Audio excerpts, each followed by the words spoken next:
पहले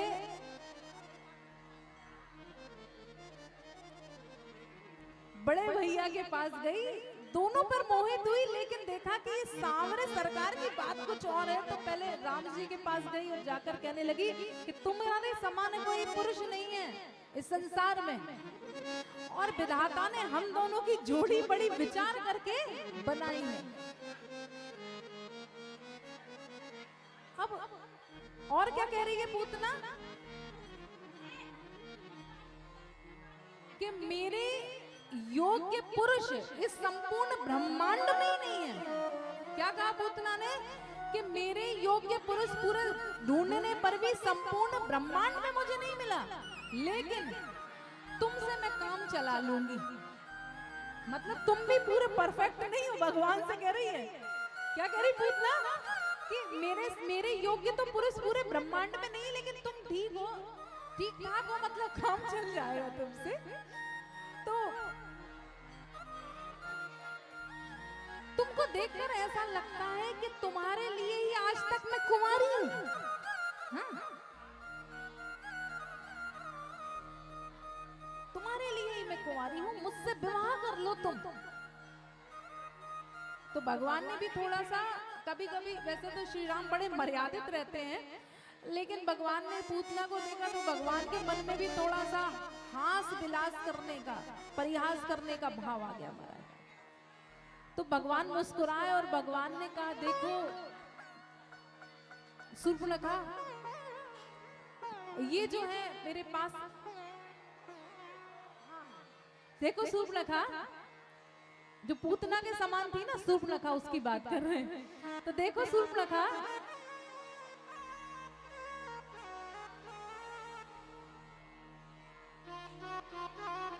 मैं तो विवाहित हूं और ये मेरी पत्नी है, लेकिन दूर देखो मैं तुम्हें एक योग्य वर बताता हूं शूर्पणखा। कौन? तो कहा वहां देखो लक्ष्मण भैया लकड़ी काट रहे थे। तो कहा जैसे तुम कुंवारी हो ना, ऐसे ही मेरा ये जो छोटा भाई है ये कुंवारा है। यहाँ पर कुमार शब्द का उपयोग किया है। अब आप कहेंगे भगवान ने झूठ क्यों बोला, है ना? लक्ष्मण भैया कुंवारे कहाँ थे, उनका तो विवाह था, हो चुका था ना। तब संत जन कहते हैं कि पूतना ने कौन सा सच बोल दिया था, पूतना भी तो विवाहित ही थी, पूतना भी तो झूठ ही बोल रही थी। क्या बोला पूतना ने कि तुमको देखकर ऐसा लग रहा है कि तुम्हारे लिए आज तक कुंवारी हूं मैं। हाँ, बार बार पूतना का शूर्पणखा, शूर्पणखा का पूतना हो रहा है, क्योंकि जब आसुरी शक्तियों की बात होती है और आज गर्मी भी बहुत ज्यादा है। तो महाराज हम शूर्पणखा की बात कर रहे हैं, कभी कभी होता है मुख से निकल जाता है। तो बोली लक्ष्मण के पास जाइए। अब शूर्पणखा जो है वो लक्ष्मण भैया के पास आई और लक्ष्मण भैया से कहा कि तुम्हारा बड़ा भाई जो है वो तो मूर्ख है, मुझ जैसी परम सुंदरी गुणवान स्त्री को उसने छोड़ दिया, लेकिन तुम मुझे बड़े समझदार दिखते हो, और वो तो श्याम वर्ण का है, तुम तो बड़े गोरे चिट्टे हो। सच बताऊं तो तुम ही ज्यादा अच्छे लगे मुझे, तो तुम मुझसे विवाह कर लो। लक्ष्मण भैया बोले कि मैं विवाह कर लूं, इसमें कोई दिक्कत नहीं है, लेकिन मैं तो दास हूं, और एक दास से विवाह करके, एक सेवक से विवाह करके तुम क्या कर लोगे शूर्पणखा? हाँ, तुम्हें मैं बताऊं राज की बात, ये मेरे भैया जो है ना, ये आगे जाकर अयोध्या के राजा बनने वाले हैं। अगर इनसे विवाह करोगी तो तुम रानी बन जाओगी, और मुझसे विवाह करोगी तो चाहे मेरे में कितने गुण क्यों ना हो, तुम दासी की दासी रहोगी। शूर्पणखा भैया के पास जाओ। और अब शूर्पणखा फिर राम भैया के पास गई, कहा कि वो कह रहे हैं कि वो सेवक है, वो दास है, और मैं किसी दास सेवक से नहीं विवाह करना चाहती, तुम ही मुझसे विवाह करो। ये तुम्हारी पत्नी है ना?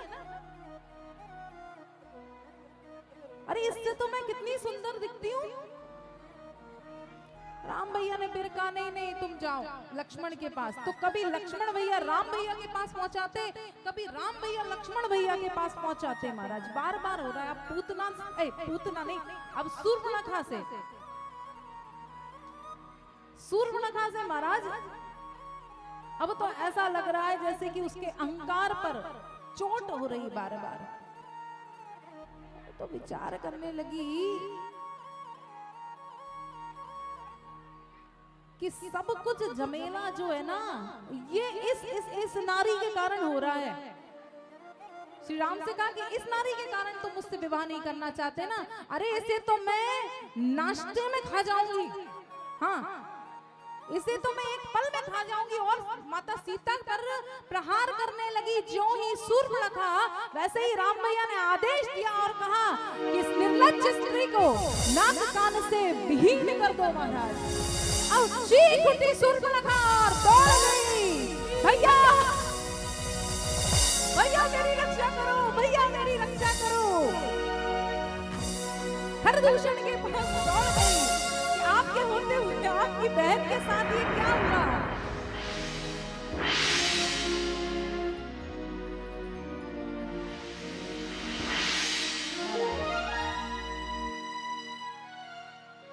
बाबा दर्शन कराते हैं। ज्यों ही सूर्पणखा के नाक और कान कटे तो विकराल रूप धारण कर लिया महाराज इसने, जैसे अभी उसका विकराल रूप हो गया था।